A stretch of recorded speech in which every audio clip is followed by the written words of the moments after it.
So hi అందరూ, ఎలా ఉన్నారు? నేనైతే మీకు ఒక అప్డేట్ ఇద్దామని అయితే వచ్చాను.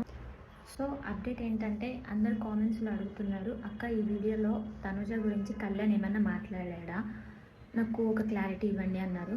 సో ఆ ఒక క్వశ్చన్ ఒక్కరే అడుగునంటే నేను కామెంట్లో రిప్లై ఇచ్చేదాన్ని, కానీ చాలామంది నన్ను ఈ క్వశ్చన్ ఇన్స్టాగ్రామ్లో కూడా అడిగారు.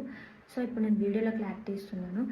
కళ్యాణ్ అయితే తనుజ గురించి ఒక్క టాపిక్ కూడా ఏం మాట్లాడలేదు. ఈ ప్రోగ్రామ్కి ఎవరైతే వచ్చారో వాళ్ళతోనే మాట్లాడారు. వాళ్ళ గురించి మాత్రమే గేమ్ ఉంటుంది. కాకపోతే శ్రీముఖి గారు ప్రోగ్రాంలో లైవ్ ఇంటర్వ్యూ చేస్తే బిగ్ బాస్ వాళ్ళతో ఎట్లా ఉంటుందో చూద్దామని చెప్పి అదైతే కండక్ట్ చేస్తారు. సో ఆ టైంలో శ్రీముఖి గారు కళ్యాణ్ని అడిగిన క్వశ్చన్ ఏంటంటే, మీరు హౌస్లో ఉన్నప్పుడు తనుజానే సెకండ్ ప్లేస్ రావాలని కోరుకుంటున్నాను అని చెప్పి అయితే అన్నారు. కానీ హౌస్ నుంచి బయటకు వచ్చిన తర్వాత నేను సెకండ్ ప్లేస్ ఇమాన్యుల్ అని అయితే అనుకున్నాను అని చెప్పి ఇంటర్వ్యూలో చెప్పారు కదా. సో మీరు హౌస్లో ఒకలాగా, హౌస్ నుంచి బయటకు వచ్చిన తర్వాత ఒకలా ఉన్నారు తనుజ గారితో బాండింగ్ అని చెప్పి అడిగారు. సో అప్పుడు కళ్యాణ్ ఏం ఆన్సర్ ఇచ్చాడంటే, నేను హౌస్లో ఒకలా, హౌస్ బయట ఒకలా అయితే లేను. నేను అక్కడ అదే మాట చెప్తా, ఇక్కడ కూడా ఇదే మాట చెప్తున్నాను. నేనైతే సెకండ్ ప్లేస్ తనుజ అని అనుకున్నాను. నా తర్వాత ఎవరు అంటే తనుజానే.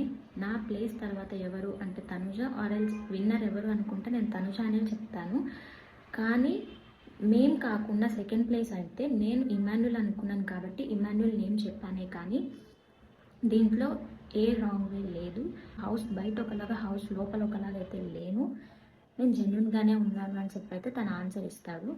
సో నాకు ఇది విన్న తర్వాత ఏమనిపించిందంటే, వాళ్ళు పర్సనల్గా ఎన్నైనా అనుకుని, నాకైతే నా పర్సనల్గా వీళ్ళు హౌస్లో యాక్టింగ్ చేయలేదు. ఇది రియల్ బాండ్ ఫ్రెండ్షిప్ అయితే నాకు అనిపించింది. బట్ ఇది ఓన్లీ ఫ్రెండ్షిప్ మాత్రమే, వేరే ఏ రిలేషన్షిప్స్ అయితే లేవు అని క్లారిటీ వచ్చింది. అండ్ ఇంకొకటి, ఆ ప్రోగ్రాంలో రీతు అండ్ డెమోన్ అయితే ఇద్దరు సేమ్ ఒకేలా ఉన్నారు. హౌస్లో హౌస్లో రీతు ఎవరికైతే సపోర్ట్ చేసిందో, ఈ గేమ్లో కూడా రీతు డెమోన్కి సపోర్ట్ చేసింది ఈ ప్రోగ్రాంలో. సో నాకు వాళ్ళది రియల్ బాండింగ్ అనిపించింది.